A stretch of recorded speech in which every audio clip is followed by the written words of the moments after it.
And now I would like to open the moderated discussion. I will ask 2 questions to the panelists. So we'll have the first round of questions, and then I will ask the second round of questions. The first round of questions is, we are all operating in extremely challenging global environment where day by day we see some of the hard-gained success in countering hate speech and building spaces for dialogue being diminished or even regressed.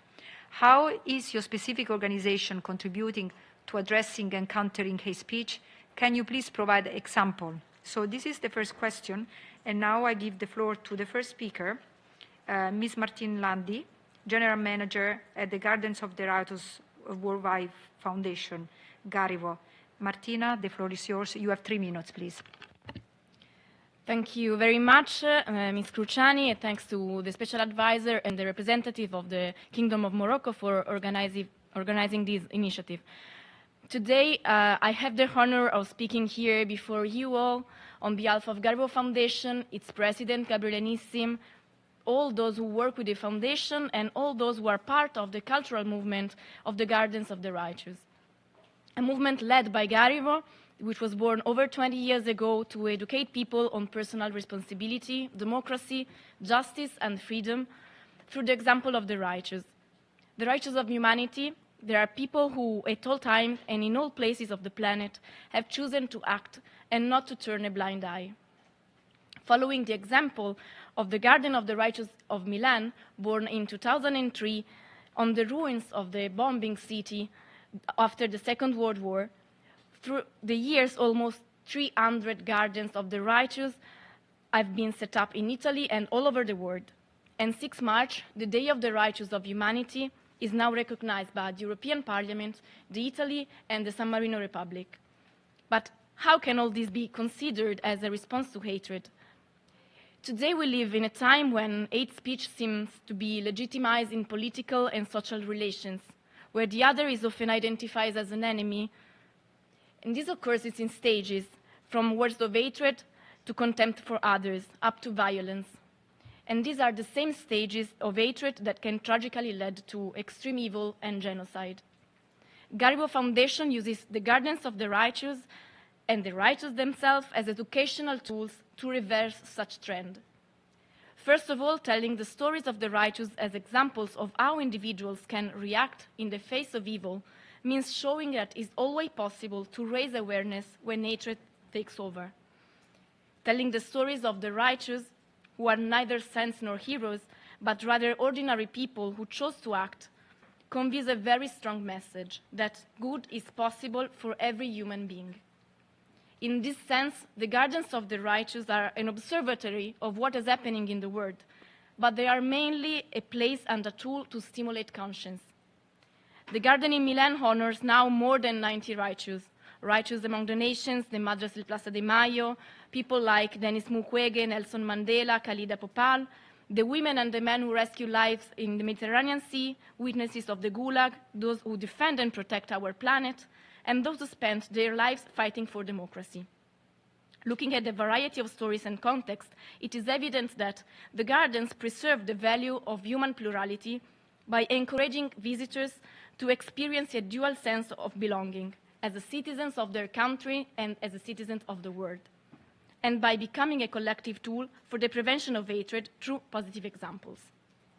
One of these positive examples is Khalida Popal, an Afghan woman who chose to challenge the Taliban regime by creating the country's female soccer team. We honored her as a righteous in March in the Garden of the Righteous of Milan, and I'm very happy to hear her today. Thank you, Martina. I think Khalida is with us today. Is she connected? Khalida, are you with us? My name is Khalida?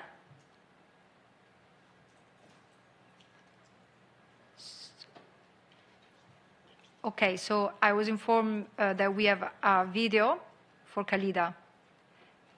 Appreciate if the video could be played.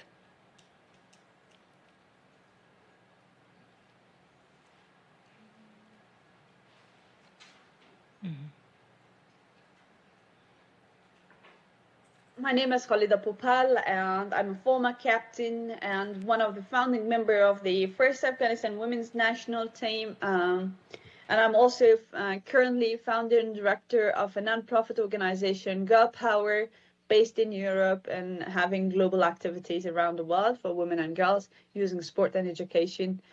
I grew up in a male-dominated country by the name of Afghanistan, which, according to the UN, it's known as one of the most dangerous countries for women and girls to live. And I wanted to prove that women belongs to this equally to society as men, and the country is not only for men but also for women, and everybody need to have equal rights. So for me, football was the tool, and I started playing football in a very young age with my brothers in the streets of Kabul, where I grew up, with the boys, and there was no girls team. But unfortunately, it wasn't too long. I didn't take too long that I was pushed and forced in the society that I should stop playing with the boys because of my gender. And I was told that I belong to the kitchen. I belong to the service. I need to learn how to clean and cook, to serve man, to serve my future husband. And for me, I could not continue playing with the boys, so I had to figure out a different way of finding a girls' team. And that's how I started from my school. And I was lucky enough that my mom was my PE teacher, so she helped me to build a team, bring more girls to our team, where we feel belong to, we feel like we are part of the community, and the kind of to build a sisterhood sense and feeling, to be there for each other, and also to kind of start a movement to change the narrative and mindset towards women in our country. It was a long journey. We faced so many challenges. We were very powerful and resilient and strong women together. We managed to make a history and played and established the first unofficial league, and then started the first women's national team, which was one of the most beautiful and experience that has changed our lives in so many ways, and we become role models for so many women around in our country, but also even outside. For me, the most important thing was to have the voices of women in decision making, to have to be there for our players, and to change their mindset and create more spaces for women and girls to find a pathway through football and create pathways for our players when they were retiring from the national team, which happened. I entered in Football Federation. I was the only woman, but when I left, I was not the only woman. There were so many women who were in leadership, in administration. They managed to get scholarships to education. There's so many great things happened, but my journey as an activist started from a very young age. Football was my tool and my passion, and I used that to be the voice for our sisters in the country. And I'm glad and grateful that as a result, our movement was recognized. But at the same time, it came with a cost. My life was in a great danger. I had to leave Afghanistan because my voice was getting louder and stronger, the more I was receiving that threat and problems, unfortunately, that I had to leave Afghanistan. I had to flee and live underground. I'm grateful that my life is saved and I can be myself, and I can have the freedom to be the voice outside Afghanistan. I'm living as a refugee. I've been in Denmark, but I've lived in different European countries in the refugee centers. the challenges you face as a woman in Afghanistan is one thing, but then you become refugee, and then again women. So there are so many layers of hate, exclusion, challenges you face as a human being, and that is kind of like, for people like us, there is no break. We don't get a break. We don't get a time to really breathe, take a deep breath and relax, because in Afghanistan, the countries we come from, being a woman is tough. It's a daily fight just because of your gender. And then the gender discrimination is there. The domestic violence is there. Women, like child marriage is there. Those were the topics that I was advocating for through football in the country, and my life was in danger.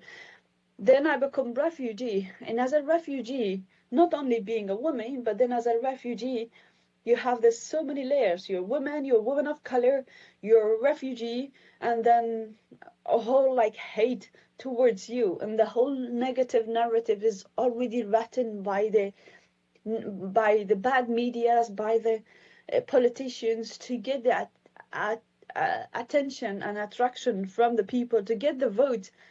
We can contribute positively in the society. Unfortunately, the hate towards our community as a refugee and as Muslim people or people coming from Middle East is too much, that all the positive stories, sometimes it's hidden, it's not seen.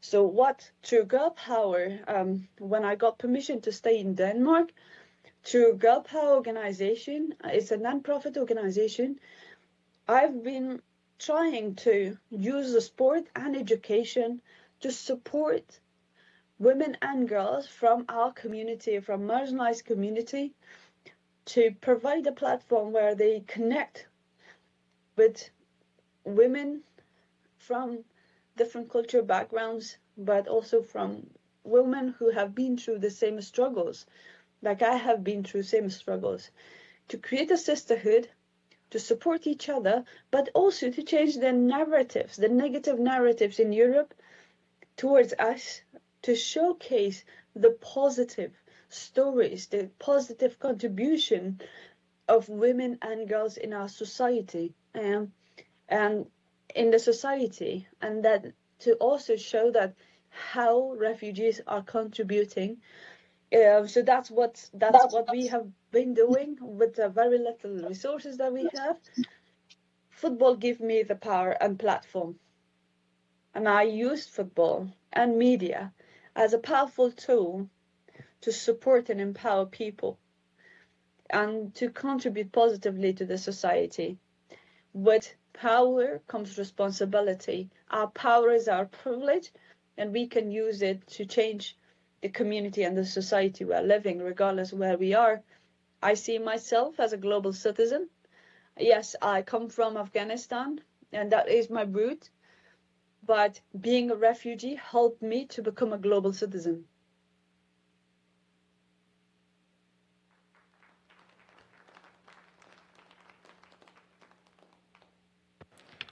Thank you to Khalida, and I think her story reminds us of that hate speech can take different forms and shapes, but there is one thing that is common in all countries is the gender-based hate speech, unfortunately. And here is Khalida.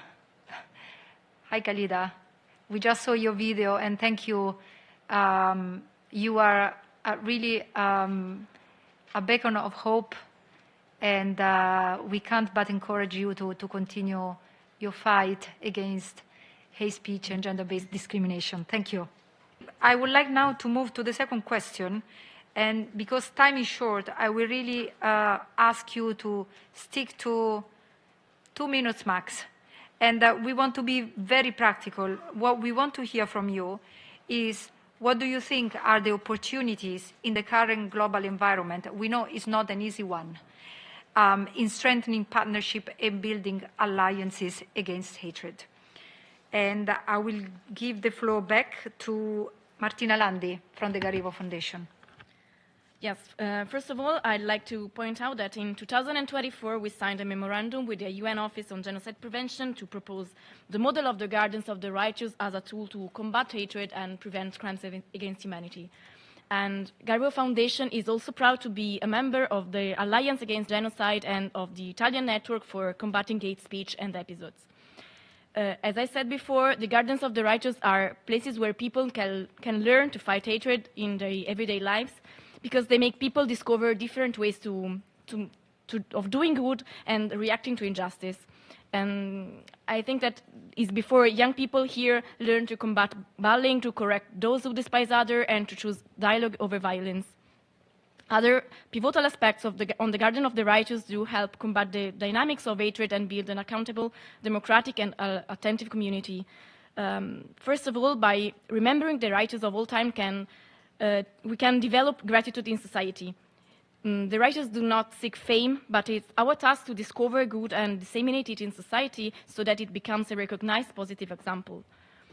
Secondly, the gardens involve the local community, also in the search for the righteous, and this stimulates proactive involvement and grassroots care for these places. This is even more true and real in places marked by genocide, war, and violence. This morning we've listened to an important testimony that is the one of the Garden of the Righteous in Camonì in Rwanda.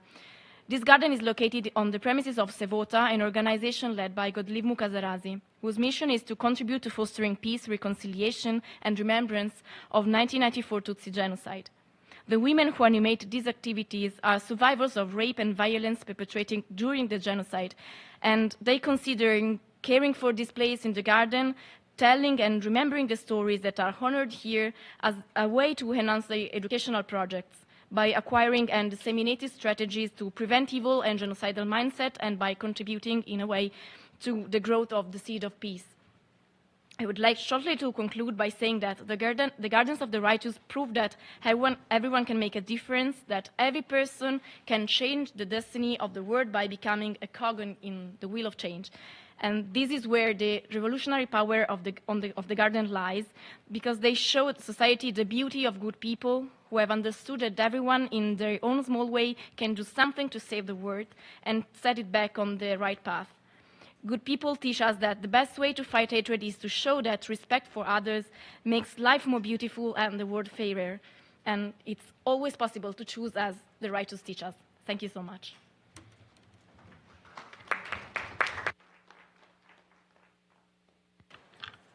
Thank you, Martina, for reminding us that we all have an opportunity, right, to do the right thing at the right time. Thank you so much. And now, Khalida, since you are live with us, can you please tell us, very short time, what do you think are the opportunities in the current global environment for countering hatred? The floor is yours. Thank you so much. I appreciate it. It's such an honor to be here. Virtually. All we know, especially through football, because that's where I come from, football has the power and platform, especially sport.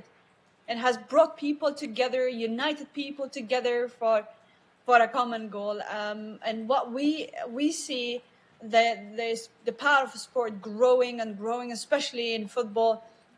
Unfortunately, there is also still discrimination, hate messages, but football and sport has shown the great power that they can actually bring people together. Role modeling is so important. People who are great players and leaders in sport, they can participate and take part in being role models and inspiring others to come united, to stand against hate and division that is happening in the world. And sport, again, for us, it has been always a tool, and we will continue using that to unite people and highlight the positive messages, the great stories of how unity can impact and bring more impact in the societies and communities. Thank you, Khalida, and I can't agree more. The power of sport is really undeniable and is a strong one, and we look forward to the World Cup in the US, Mexico, and Canada next year. We look forward. It's going to be very much a unifying moment for everybody. And of course, I will be for Italy. If we qualify, it's not sure, unfortunately.